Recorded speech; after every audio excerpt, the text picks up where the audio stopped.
Hai, welcome to Zona Horror. Oke, di video kali ini kita akan membahas lagi mengenai video-video horor, yang dimana di dalam video ini kita akan membahas mengenai film terkutuk yang memakan korban jiwa. Dan di dalam video ini juga lo akan melihat beberapa film yang menurut gua terkutuk. Dan kejadian-kejadian terkutuk itu terjadi kepada kru dan bintang film yang perankan film ini. Mereka kena kutukan itu pada saat mereka sedang syuting ataupun setelah syuting. Dan ada juga pada saat film ini diliris. Pokoknya film ini terkutuk banget. Oke, mungkin itu saja. Selamat datang di Zona Horor.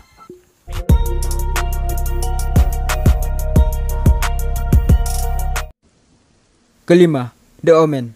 The Omen bercerita tentang anak setan yang diadopsi oleh keluarga Robert dan Kate Herine. Mereka berdua mengadopsi seorang anak yang diberi nama Damien. Keluarga tersebut tidak tahu bahwa Damien adalah perwujudan setan yang masuk ke dalam tubuh manusia. Pada saat pemrosesan film ini, ada kejadian misterius yang menghantui para pemain dan kru film. Awal kejadian itu dimulai dari Peck dan penulis skenario David Stratzer, yang dimana pesawat yang mereka naiki disambar oleh petir. Dan kutukan selanjutnya menimpa Donner, di mana hotel tempat dia menginap mengalami pemboman. Namun yang menurut gua paling seram adalah putra dari Georgie Peck. Aktor utama dalam film ini bunuh diri 2 bulan setelah film ini diproduksi. Dan bukan hanya itu, setelah film ini selesai diproduksi, John Richardson dan asistennya Lismore mengalami kecelakaan lalu lintas. Dan itu parah banget, sehingga membuat kepala Lismore terpenggal. Dan di dalam film The Omen juga ada insiden yang diperkirakan mencerminkan salah satu adegan yang berisikan pemenggalan kepala pada film.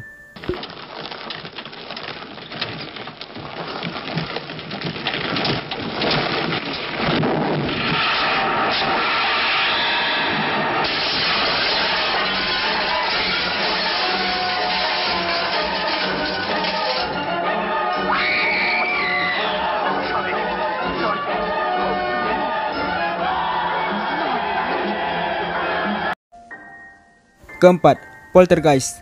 Poltergeist adalah film horor supernatural yang diliris pada 1982. Film ini menceritakan tentang keluarga yang tinggal di pinggiran California. Rumah keluarga mereka dihantui oleh hantu jahat yang menculik putri mereka. 6 bulan setelah film ini dibuat, bintang film Poltergeist, Dominic Dwan, tewas dicekik kekasihnya sendiri di sebuah apartemen. Kisah seram lain diceritakan artis Jobert. Sepulang syuting, dia selalu menemukan fotonya di dinding pecah. Dan juga ada kisah Oliver Robin yang dicekik robot badut.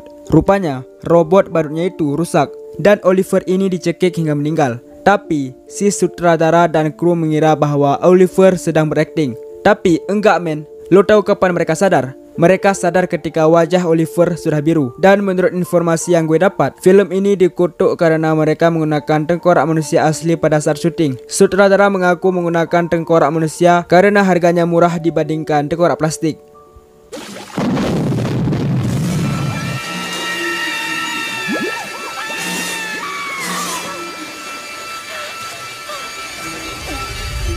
Tiga, The Exorcist. Film ini merupakan kisah seorang gadis yang tubuhnya dikuasai oleh setan. Selama film ini diproduksi, banyak anggota keluarga dari pemain dan kru yang meninggal secara misterius. Selain itu, sebuah api melahap hampir seluruh set film. Dan pas film ini ditayangkan di bioskop, beberapa orang dikabarkan pingsan dan muntah. Dan satu wanita mengalami keguguran. Dan juga ada sebuah gereja yang tersambar petir. Kemudian, sebuah salib jatuh di dekat bioskop. Damien! Amen. God, defender of the human race! Oh, look down in pity! Kedua, Antrum. Film ini mengisahkan kakak beradik yang sedih setelah anjing peliharaan mereka meninggal. Mereka kemudian memutuskan untuk melakukan ritual mistis yang dapat menghidupkan kembali anjingnya. Awal mulainya film ini akan ada sebuah peringatan besar yang menerangkan bahwa pihak produksi film tidak akan bertanggung jawab dengan risiko yang terjadi kepada penonton setelah menonton film tersebut. Ketika film ini dimulai, muncul adegan anjing Nathan yang disuntik mati tanpa dijelaskan penyebabnya. Kejadian aneh pun dimulai ketika mereka membangunkan tenda dan memulai melakukan ritual pemanggilan setan. Dan gue sendiri tidak dapat menemukan informasi lebih lanjut mengenai film ini.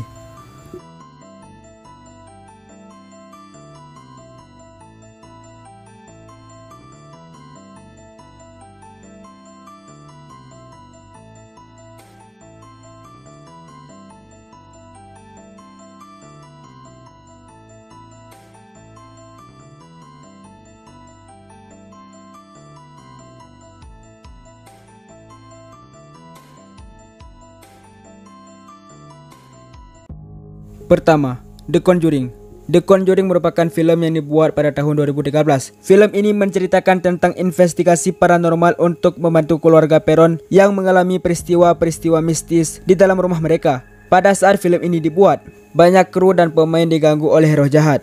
Misalnya, hewan peliharaan yang melihat sesuatu padahal tidak ada apa-apa, dan angin yang meniup kencang padahal tidak ada daun yang bergerak.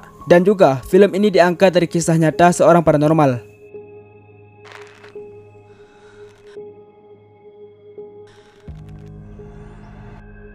Oke, itulah film terkutuk yang memakan korban jiwa. Dan menurut lo itu asli atau hanya rekayasa? Komen aja di bawah. Oke, jika lo suka sama video ini jangan lupa lo like dan jangan lupa di subscribe, karena masih banyak video-video horror lainnya di channel Zona Horror ini. Maka dari itu jangan lupa di subscribe. Oke, kalau sudah, sampai jumpa di lain video.